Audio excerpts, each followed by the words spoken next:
നമസ്കാരം. ഞാൻ മൊയ്തീൻ ഷാ, സംസ്ഥാന അർബൻ ഡെവലപ്മെൻറ്റ് ഫോറം, അതായത് സംസ്ഥാന നഗരവികസന ഫോറത്തിൻ്റെ പ്രസിഡൻ്റാണ്. ബഹുമാന്യരെ, നിങ്ങൾക്കെല്ലാവർക്കും എൻ്റെയും എൻ്റെ ഗ്രൂപ്പിൻ്റെയും അഭിനന്ദനങ്ങളും ആശംസകളും. കഴിഞ്ഞ ദിവസം നമ്മൾ പറഞ്ഞു, ഹേമ കമ്മീഷൻ റിപ്പോർട്ട് വന്നു, അതിന് അന്വേഷണ കമ്മീഷൻ വെച്ച് ആ അന്വേഷണ കമ്മീഷൻ മുമ്പിൽ പരാതിക്കാർക്കെല്ലാം പരാതി വിടാം, അതോടെ അധ്യായം ക്ലോസ് ചെയ്യണം എന്ന് പറഞ്ഞു. അപ്പോൾ വീണ്ടും ചർച്ചയാണ്, ഈ ആ പെണ്ണ് കൊടുക്കണം, ഇയാൾ കൊടുക്കണം എന്നുള്ള ചർച്ചയാണ്. ഇത്തരത്തിൽ കുടുംബങ്ങളിപ്പോൾ വഴിയാധാരമായി ആത്മഹത്യ പക്കത്തറിയും, മാനസികമായി തകർന്നിടക്കണം എന്ന വ്യക്തത തെളിവുകളുണ്ട്. അല്ലെങ്കിൽ അൻവറിൻ്റെ പദ്ധതി സർക്കാരിനെതിരെ അല്ലെങ്കിൽ സർക്കാരിൻ്റെ എതിരെ വരാൻ സാധ്യതയുള്ള കാര്യങ്ങളൊക്കെ, അതൊക്കെ വേണ്ടതില്ല. നമ്മൾ അറിയാതെ പോകുന്നൊരു കാര്യം കേരളത്തെ സംബന്ധിച്ച്, കോയമ്പത്തൂർ വിമാനത്താവളം ഇപ്പോൾ എക്സ്ട്രാ 600 ഏക്കർ ഗവൺമെൻറ് വിട്ടുകൊടുത്തു തമിഴ്നാട് ഫ്രീ ആയിട്ട്. അപ്പോൾ കുറേ കാലം വിട്ടുകൊടുക്കാതിന് കാരണം, ഇത് സ്വകാര്യവൽക്കരണം നടത്തുകയാണെങ്കിൽ വിട്ടുകൊടുത്ത സ്ഥലത്തിന് പൈസ വേണം എന്ന് പറഞ്ഞതിൻ്റെ പേരിൽ ആണ് അത് കൊടുക്കായത്. പക്ഷെ അത് കേന്ദ്ര ഗവൺമെൻറ് സമ്മതിക്കുന്നില്ല. അവർ പറയുന്നത് അങ്ങനെ വിമാനത്താവളം സ്വകാര്യ വിട്ടുകൊടുത്താൽ സ്ഥലം വിൽക്കുന്നില്ലല്ലോ, അത് ഉപയോഗിക്കുക മാത്രമേ ഉള്ളൂ എന്നുള്ള രീതി സമ്മതിച്ച് സ്റ്റാലിൻ ഗവൺമെൻറ് 600 കൊടുത്ത് വികസിപ്പിക്കാൻ പോകണം. അപ്പോൾ ചോദിക്കും, കോയമ്പത്തൂർ വിമാനത്താവളം വികസിച്ച് നമുക്കുണ്ട്. നമ്മുടെ കൊച്ചി ഇൻ്റർനാഷണൽ എയർപോർട്ട് എന്ന നെടുമ്പാശ്ശേരി, അതിൻ്റെ വളർച്ചയ്ക്ക് വലിയ തടസ്സം വരും. പാലക്കാട് മലപ്പുറം ഉള്ളവർക്ക് കോയമ്പത്തൂർക്ക് സുഖമായിട്ട് ഇങ്ങോട്ട് വരേണ്ട കാര്യമുണ്ടോ? അതുപോലെ വികസനം ഒക്കെ മുരടിക്കും. അതിനുമായിട്ട് ആമുഖമായിട്ട് കാര്യം പറയാനുള്ളത്, 1969 ഐലൻഡിലെ വിമാനത്താവളം എറണാകുളം ജില്ലയുടെ കിഴക്ക് വടക്ക് ഭാഗത്തേക്ക് മാറ്റേണ്ടി വരും എന്ന് എൻ്റെ ഒരു പ്രസ്താവന മാതൃഭൂമി പത്രത്തിൽ വന്നു. അന്ന് എനിക്ക് മനോരമ അടുത്ത അടുപ്പമില്ല, മാതൃഭൂമിയായിട്ട് ബന്ധം. അപ്പോൾ മനോരമയിൽ വളരെ അടുപ്പമാണ്. അപ്പോൾ അത് കണ്ടോടെ ആൾക്കാർ എനിക്ക് ഭ്രാന്താന്ന് എൻ്റെ ആൾക്കാർക്ക് പറഞ്ഞ് എനിക്ക് ഭ്രാന്താണെന്ന് പറഞ്ഞാൽ, കാരണം ചിന്തിക്കാൻ പറ്റുമോ കൊച്ചി വിമാനത്താവളം ഞങ്ങളെന്ന് പറഞ്ഞ സ്ഥലം മേച്ചേരി മുകൾ അല്ലെങ്കിൽ മേച്ചേരി മുകളം എന്ന് പറഞ്ഞാണ്. അത് അന്ന് ജോസ് ജംഗ്ഷനാണ് പ്രധാനമായിട്ട് എറണാകുളത്ത് എടുക്കുന്നത്. ഇന്നിപ്പോൾ വൈറ്റിലി അല്ലെങ്കിൽ കാക്കാടക്കല്ലേ. ജോസ് ജംഗ്ഷനിൽ എയറോനോട്ടിക്കൽ സർവേ ആണെങ്കിൽ 12 കിലോമീറ്റർ ഉള്ള സ്ഥലത്തേക്ക്. അത് കൊച്ചു കൊച്ചു കുന്നുകളാണ് അവിടെ.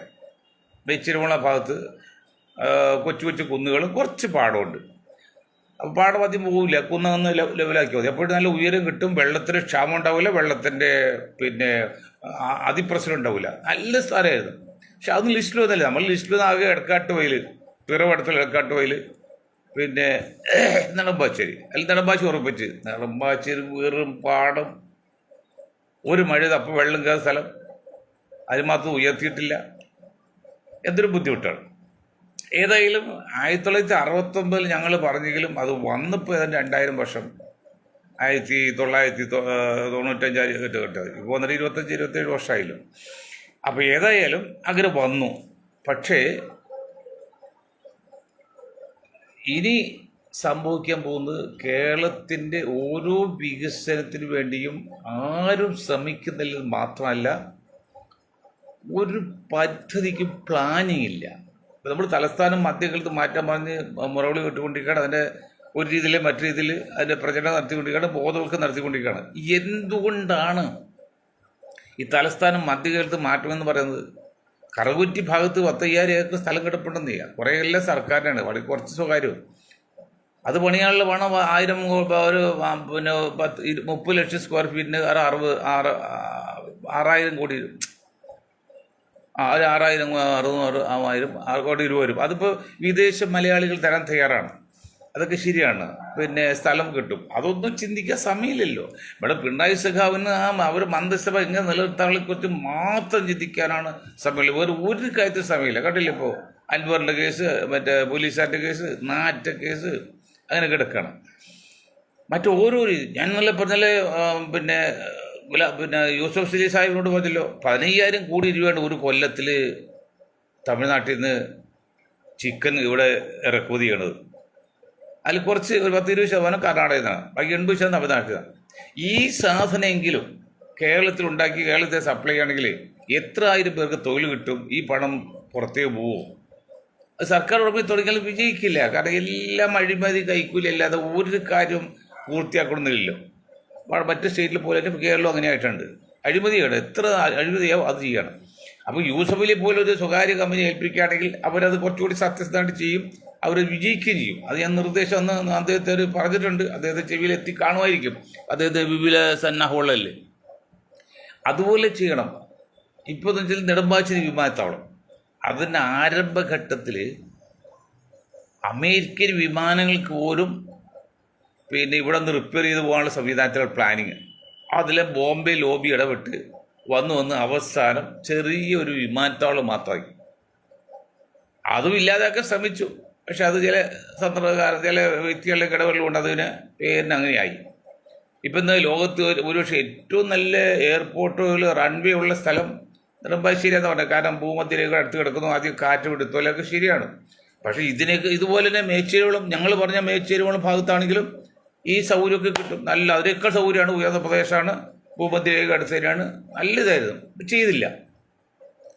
അപ്പോൾ അങ്ങനെ ഓരോ കാര്യങ്ങളും വികസനത്തിന് വേണ്ടി കേരളത്തിൻ്റെ കാര്യത്തിൽ എന്തെങ്കിലും കാര്യത്തിന് ഗവൺമെൻറ് ഇടപെട്ടാൽ അതിന് എങ്ങനെ തുരങ്കം വഹിക്കാം. ഈ തുരങ്കം വഹിക്കുക തുടങ്ങാൻ ഞാൻ ഉദാഹരണം പറഞ്ഞു. നമ്മുടെ ആൾക്കാർ കുഴപ്പം ചെമ്പ്രയ്ക്ക്, എൻ്റെ നാടാണ് അത് ചെമ്പ്രയ്ക്ക് പറഞ്ഞത്. അവിടെ ഒരു കനാലിനെ ക്രോസ് ചെയ്തൊരു ചെറിയ കലങ്ങുണ്ട്, പാലം. അത് വികസിപ്പിക്കാണ്ട് ഇത് ഫണ്ടിന് വെച്ച് ഇവർ രണ്ട് കൂട്ട് തമ്മിൽ തറക്കായി. അങ്ങനെ ഇപ്പോൾ അത് ലാപ്സായി, അതില്ല. അപ്പോൾ ഇത് എങ്ങനെ നശിപ്പിക്കാം അല്ലെങ്കിൽ ഇല്ലാതാക്കാം എന്നതിനെക്കുറിച്ച് തിസീസ് അല്ലെങ്കിൽ പരീക്ഷ നടത്താം.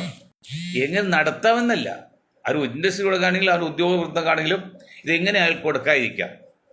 അതുപോലെ ഒരു വികസനം വേണമെങ്കിൽ അവിടെ രണ്ട് ഗ്രൂപ്പായിട്ട് ഇതെങ്ങനെ ഇല്ലാതെയാക്കാം. അതാണ് നമ്മുടെ ആൾക്കാർ ചിന്തിക്കുന്നത്.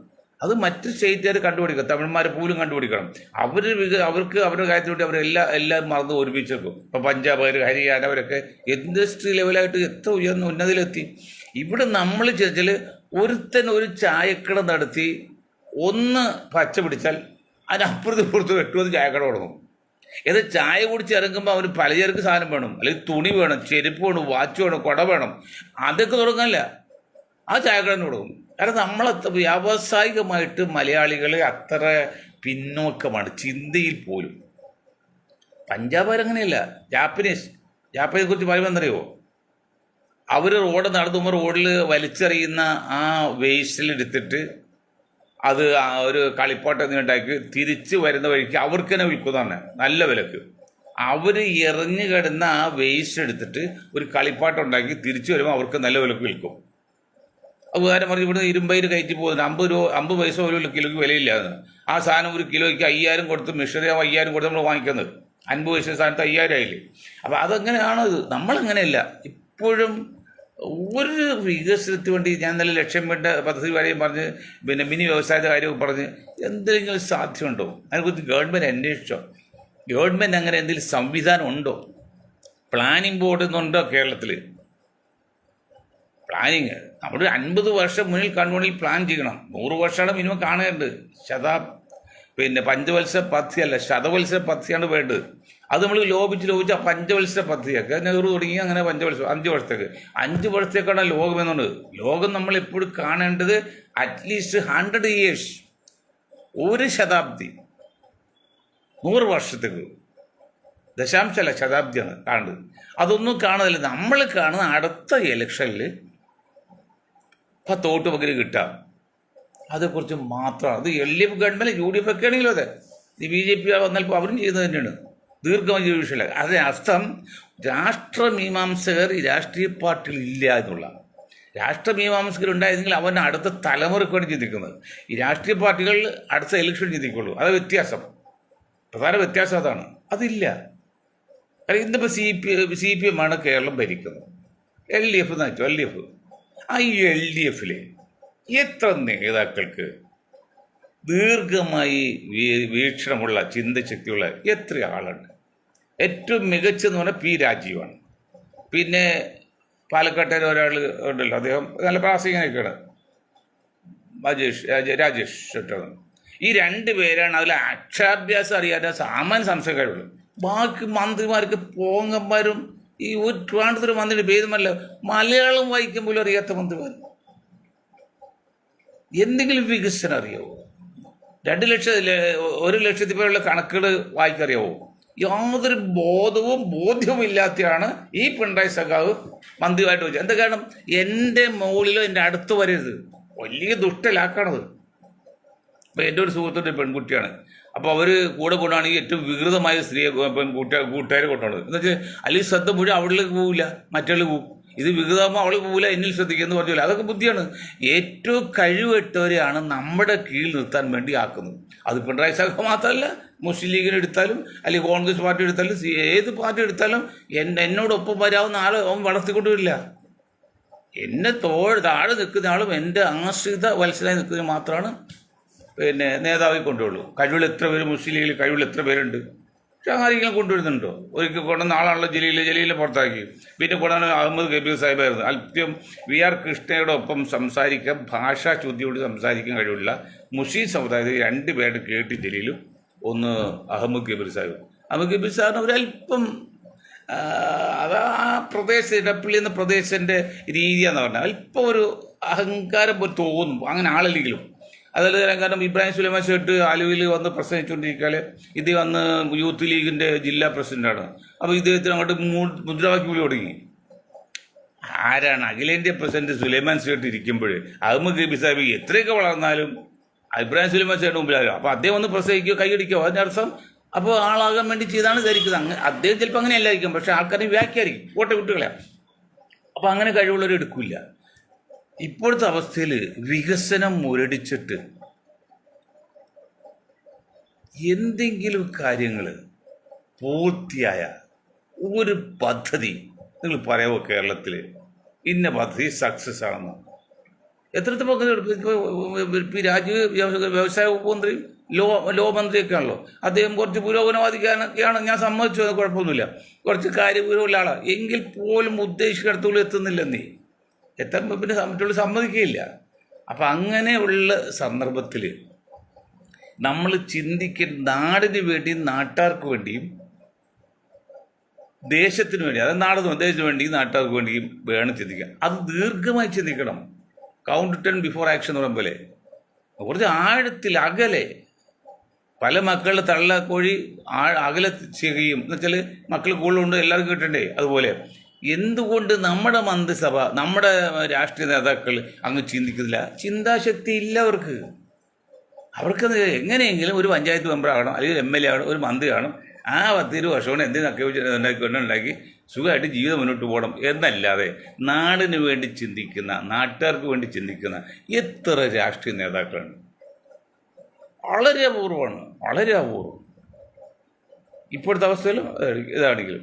പണ്ട് നമുക്ക് നാടിന് ചെയ്യുന്നത്, ഇപ്പോൾ കാമരാജൊക്കെ നാടിന് വേണ്ടി ശ്രമിച്ച, ജനങ്ങൾക്ക് ശ്രമിച്ചാണ്. അപ്പോൾ അബുൽ കലാം ആസാദ് KPC നമ്മുടെ രാഷ്ട്രപതി, അദ്ദേഹം ജനങ്ങൾക്ക് ശ്രമിച്ചാണ്. അദ്ദേഹത്തെക്കുറിച്ച് പറയുമ്പോൾ ഇന്നൊരു സംഭവം കേട്ടേ. എല്ലാം കഴിഞ്ഞ് പിന്നെ തിരിച്ചു 2 സൂട്ട് കേസ് ഉണ്ട്. അപ്പോൾ അവിടുത്തെ ഗാർഡനോട് കൊണ്ട് 2 ബക്കറ്റ് വെള്ളം കൊണ്ടുവരാൻ പറഞ്ഞു. എന്നിട്ട് ഇതെല്ലാം ഒന്ന് തുടച്ച് കളഞ്ഞാക്കാൻ പുറച്ചല്ല. അപ്പോൾ അദ്ദേഹം പറഞ്ഞു ഇതെല്ലാം നന്നായി ഇരിപ്പുണ്ട് സാറേ, പിന്നെ എന്താ തുടങ്ങുക? അതെ, കൊട്ടാരത്തിൽ ഒരു അണുമണി പോലും ഞാൻ ഇവിടുന്ന് കൊണ്ടുപോകുന്നില്ല. രാഷ്ട്രപതി പോയെന്ന് പറഞ്ഞാൽ കൊട്ടാരമാണല്ലോ, അതാണ് എനിക്ക് വേണ്ടത് എന്ന് പറഞ്ഞ പോലെയുള്ള ആത്മാർത്ഥതയുള്ള, സത്യസന്ധതയുള്ള, കാര്യശേഷിയുള്ള, കഴിവുള്ള എത്ര പേരുണ്ട് ഇന്ത്യയിൽ നേതാക്കൾ.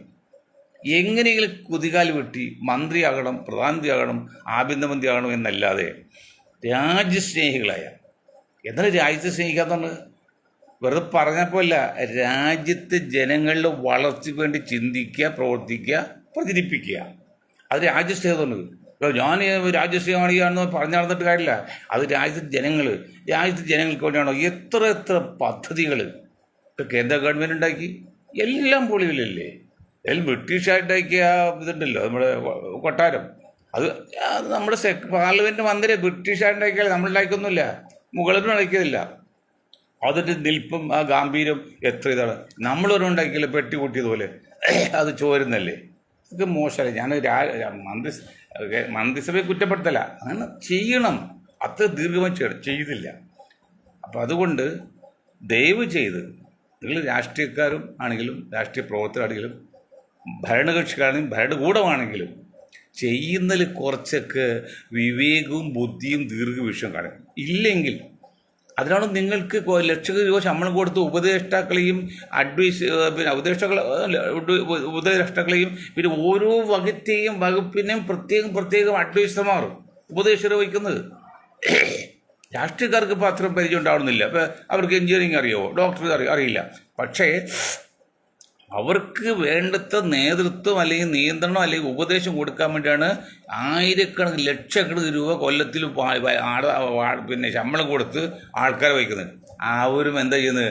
അവൻ അവിടെ ഇതുപോലെ ആ ബഡ്ജറ്റ് കൊല്ലം ഇത്ര രൂപ വയ്ക്കും, ആ ബഡ്ജറ്റ് എങ്ങ് തീർക്കുക, അടുത്ത കൊല്ലം കുറച്ച് ബഡ്ജറ്റ് ഉണ്ടാക്കുക. അല്ല ഒരു വികസനം ഒരു ഇതില്ല. ഈ കിട്ടുന്ന ബഡ്ജറ്റ് സർക്കാർ റവന്യൂ അതൊരു ക്ലോസ് ഉണ്ട്, ചില കൃത്യമായിട്ട് ഒരു ഇതുണ്ട്, ആ ചാനൽ കൂടെ അത് കിട്ടും. അതെങ്ങനെയും ഒരു കൊല്ലം തീർക്കുക, അതിന് കമ്മീഷൻ കയറ്റുക, സ്വസ്ഥമായിട്ടിരിക്കുക, തീർന്ന പരിപാടി. അതൊന്നുമല്ല രാഷ്ട്രീയ പ്രവർത്തനം. അങ്ങനെ രാഷ്ട്രീയ പ്രവർത്തനം നടത്തിയ ആൾക്കാരൊക്കെ ഉണ്ട് ഇന്ത്യയിൽ ഇപ്പോൾ. പക്ഷേ അങ്ങനെ പറയാൻ പറ്റിയ ഒരു നേതാവിന്, രാജ്യത്തെ സ്നേഹിക്കുന്ന ജനങ്ങളെ സ്നേഹിക്കുന്ന ഒരു നേതാവിൻ്റെ പേര് പറയുമോ? അബ്ദുൽ കലാം ആസാദ് പോട്ടെ, അത് മാറട്ടെ, പ്രസിഡൻ്റാണ്, രാഷ്ട്രീയക്കാരേതിൽ ഒരാൾ തരുമോ? ഒറ്റ അളവില്ല. ഈവൻ കേരളത്തിൽ പോലും ഈ കുതികാൽ വെട്ടിയും പിന്നെ സമ്പത്ത് ഉണ്ടാക്കണം അല്ലെങ്കിൽ കൈക്കൂലി വാങ്ങിക്കണമെന്നല്ലാതെ രാജ്യം സ്നേഹിക്കുന്ന കൈക്കൂലി വാങ്ങിക്കാത്ത ഒരാളുടെ പേര്, ഒരു രാഷ്ട്രീയക്കാരുടെ പേര് പറയുമോ? ഒരാളുമില്ല. അപ്പോൾ അതുകൊണ്ട് വിമാനത്താവളത്തിൻ്റെ കാര്യം അങ്ങനെ ഒന്നും, മറ്റേ കോഴിയുടെ കാര്യം, ഒരുപടി കാര്യങ്ങളുണ്ട്, നിങ്ങൾ അത് ചെയ്യാം. മറ്റൊന്ന്, ഈ വിലയേറിയ സമയം ഇപ്പോൾ ഹേമ കമ്മീഷൻ പേരിൽ, പെണ്ണ് കേസിൻ്റെ പുറകിലും, അഴിമതിയുടെ പേരിൽ നടക്കുന്ന പോലീസുകാരുടെ അഴിമതിയുടെ പേരിലും ഒക്കെയാണ് നമ്മൾ വിലയേറിയ സമയം പത്രക്കാരുടെയും രാഷ്ട്രീയക്കാരുടെയും മന്ത്രിമാരുടെയും സർക്കാർ മിഷനറിന് വേണ്ടി കോടികൾ ചിലവാക്കുന്നുണ്ട്. ഇപ്പോൾ ഹേമ കമ്മീഷൻ നോക്കാൻ 1 കോടി 10 ലക്ഷം 1.25 കോടിയാട്ടെ. ഇപ്പോൾ അത് അന്വേഷിച്ച് വേറൊരു 1 കോടി അത് കോടിയിൽ മുടക്കാണ്. എന്നിട്ട് ഫലം കിട്ടുന്നുണ്ടോ? വാസ്തവത്തിൽ എന്തിനാണ് ഹേമ കമ്മീഷൻ ഇട്ട്? ഈ കേരള സിനിമാ വ്യവസായത്തെ എങ്ങനെ നിലനിർത്തിക്കൊണ്ടുപോകാം, എങ്ങനെ മുന്നോട്ട് കൊണ്ടുപോകാം എന്നുള്ളത് കണ്ടുപിടിക്കാൻ കൂടിയാണ് മെയിനായിട്ടുണ്ടായത്. അതിൽ ഇങ്ങനെ വൈദ്യുതികൾക്ക് എന്തെങ്കിലും കഷ്ടപ്പാടുണ്ടെങ്കിൽ അതിൽ ഉണ്ടെങ്കിൽ തന്നെ പരിഹാരം, അതും ചെയ്യണം. ഇത് വന്ന അവസാനം കിടപ്പറ രംഗങ്ങളെ കുറിച്ച് മാത്രമായി ചർച്ച. കാരണം അതിനാണ് എരിവും പുളിയുള്ളൂ, ആൾക്കാർ കാണാനുള്ളൂ. വാസ്തവത്തിൽ ഞാൻ ഒരു കാര്യം പറഞ്ഞു, വാസ്തവത്തിൽ ഒരു ഗവൺമെൻറ് ഒരു പ്രത്യേക കമ്മിറ്റി തീരുമാനിച്ചു. ആ കമ്മിറ്റി തീരുമാനിച്ചോടുകൂടി ഞങ്ങളൊക്കെ ചെറിയ അറിവ് വെച്ച് പറയണേ, തീരുമാനിച്ചോടി അതിൽ പറയുന്ന ആൾക്കാർക്ക് പരാതി ഉണ്ടെങ്കിൽ ആ കമ്മിറ്റി അവൻ്റെ അടുത്ത പോലീസ് സ്റ്റേഷനിൽ അറിയിക്കുക, പോലീസ് സ്റ്റേഷനിൽ കിട്ടിയ പരാതിയെല്ലാം ഈ കമ്മിറ്റി അറിയിക്കുക. എന്നിട്ട് കമ്മിറ്റിയുടെ അന്വേഷണ ഉദ്യോഗസ്ഥന്മാർ വേണ്ടുപോലെ ചെയ്യും. അങ്ങനെയാണ്ട് ഒതുക്കി അങ്ങോട്ട് കളയാമായിരുന്നു. അത് കളയാതെ ഇപ്പോൾ ഇന്നും റിമാ കല്ലിങ്ങലിലെ അല്ലെങ്കിൽ മറ്റേ ആലുവയിൽ ടോമിന് അത് വരുമ്പോൾ തെളിവില്ല. ഇതൊക്കെ നടത്തി നാറ്റിച്ച് കഴിയുമ്പോൾ ഇതിൽ തെളിവൊന്നുമില്ല എന്ന് കണ്ട് തള്ളിപ്പോണിയോ ആ നാറ്റി തിരിച്ചെടുക്കാൻ പറ്റുമോ? അവിടെ ഞങ്ങൾ ആദ്യം ഒരു കാര്യം പറഞ്ഞല്ലോ, അത് പക്ഷേ സുരേഷ് ഗോപി, നിങ്ങൾ എല്ലാ കുറ്റവാളി ഒരു കാര്യം സുരേഷ് ഗോപി പറഞ്ഞു, കോടതി വിധി വരട്ടെ, കോടതി വിധി വന്നിട്ട് അന്ന് കുറ്റവാളിയാണെന്ന് തെളിയിച്ചാൽ അത് വിചാരണ നടത്തിയിട്ടാൽ തെളിയിക്കുള്ളൂ. ഞാൻ ആ പോയിന്റ് കരാം. അങ്ങനെയാണെങ്കിൽ ആക്കാം. അല്ലാതെ ഏതോ ഒരു സ്ത്രീ വന്ന് പറഞ്ഞതിൻ്റെ പേരിൽ ചാനലുകാർ ഈ ഇരയുടെ അല്ലെങ്കിൽ വാദിയുടെ മാത്രമല്ല പ്രതിയുടെ കൂടി അഭിപ്രായം ചോദിക്കണ്ടേ? അത് പ്രതിയുടെ പേര് പറയുമ്പോഴേ, ഇപ്പോൾ ഉദാഹരണം പറഞ്ഞാൽ സിദ്ദീഖിൻ്റെ പേര് പറഞ്ഞ ഒരു ആരോപണം വരുമ്പോൾ ഈ പത്രക്കാരും ഒക്കെ അദ്ദേഹത്തോടും കൂടി ചോദിക്കണ്ടേ, ഇതിങ്ങനെ സംഭവം കേൾക്കണ്ട്, is it correct or not, നിങ്ങൾക്ക് എന്താ പറയാനുള്ളത്? അങ്ങനെ അവരുടെയും കൂടി വിവരം കേട്ടിട്ട് ഉടനെ തന്നെ ആ വാർത്തയിൽ തന്നെ അവരുടെ അഭിപ്രായം കൂടി പറയണ്ടേ? ഇത് പറഞ്ഞോ? ഏതോ ഒരു സ്ത്രീ 21 വയസ്സുള്ള സ്ത്രീ ഒരു പുരുഷനെ കൂടെ മണിക്കൂറോളം ഒരു ലോഡ്ജിൽ താമസിച്ചിട്ട് പറയണം അവളെ, എന്നിട്ട് അവൾ പറഞ്ഞാൽ അത് എന്നെ നശിപ്പിച്ചു, ബലാത്സംഗം ചെയ്തു, പിടിച്ചിട്ടു, അങ്ങനെ കിട്ടുന്നത്. അത് ഞാൻ കഴിഞ്ഞ ദിവസം പറഞ്ഞല്ലോ, എന്തിനാണ് നിങ്ങൾ ഒറ്റയ്ക്ക് ഒരു സ്ത്രീ ഒരു അന്യ പുരുഷൻ വിളിച്ചാൽ ലോഡ്ജിൽ പോകുന്നത്? ഓഫീസിൽ ഇവർക്കെല്ലാം ഓഫീസിൽ പോകാൻ മനസ്സിലാക്കാം. ഓഫീസിൽ ഒരു ഇൻ്റർവ്യൂവിന് വിളിച്ചാൽ പോലും രജിസ്ട്രേഡ് സ്ഥാപനത്തിൽ പോലും ഒരു പെൺകുട്ടി വന്നാൽ ആ പെൺകുട്ടി അച്ഛനോ അമ്മയോ അല്ലെങ്കിൽ പിന്നെ അവർ കൂട്ടുകാർ കൂടെ കൊണ്ടുവരും. ഇൻ്റർവ്യൂവിന് പകൽ വന്നാക്കും. ഇത് ലോഡ്ജിലേക്ക് ഒരു അന്യ പുരുഷൻ വിളിച്ച് ഒറ്റയ്ക്ക് എന്നിട്ട് 2-3 മണിക്കൂർ കഴിഞ്ഞ് പോകുന്നപ്പോഴാണ് എന്നെ ബലാത്സംഗം ചെയ്തത് 10-12 വർഷം കഴിഞ്ഞ്. അതിലെന്ത് ലോജിക്കാണുള്ളത്? അതെന്ത് നീതിയാണുള്ളത്? അത് ന്യായമുള്ളത്? നമ്മൾ ഒന്ന് പറഞ്ഞു ഇങ്ങനൊരു സംഭവം ഉണ്ടായിക്കഴിഞ്ഞാൽ, പെണ്ണ് കേസ് ഉണ്ടായാൽ തികച്ചും അവൻ അന്വേഷിക്കണം, നടപടിയെടുക്കണം, ശിക്ഷ, അതിലൊരു സംശയമൊക്കത്തില്ല. പക്ഷെ അത് ആ സംഭവം നടന്ന ദിവസമോ പിറ്റേ ദിവസമോ അല്ലെങ്കിൽ അബോധാവസ്ഥയിൽ ആ സ്ത്രീ ആയിക്കഴിഞ്ഞാൽ അത് ബോധം വരുന്നവർ ചിലപ്പോൾ എന്തുകാരം അബോധാവസ്ഥയിലാകാം, ബന്ധുക്കൾ ഉണ്ടായില്ലാതിരിക്കും, അവൾ ബോധം വരുമെങ്കിലും അതല്ലാതെ 10 വർഷം 15 വർഷം 20 വർഷമൊക്കെ മുൻകാല പ്രാബല്യം കൊടുത്താൽ ആരുടെ വില കൊടുക്കാൻ പാടില്ലത്?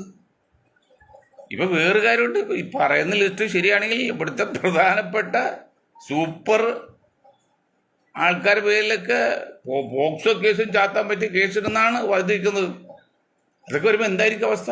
പോക്സോ കേസിൽ പിന്നെ ആർക്കിടപെടാൻ പറ്റില്ല, ഇടപെട്ടതും അതൊന്നും ചെയ്യാൻ പറ്റില്ല, ഇത്ര ഗൗരവമാണ്.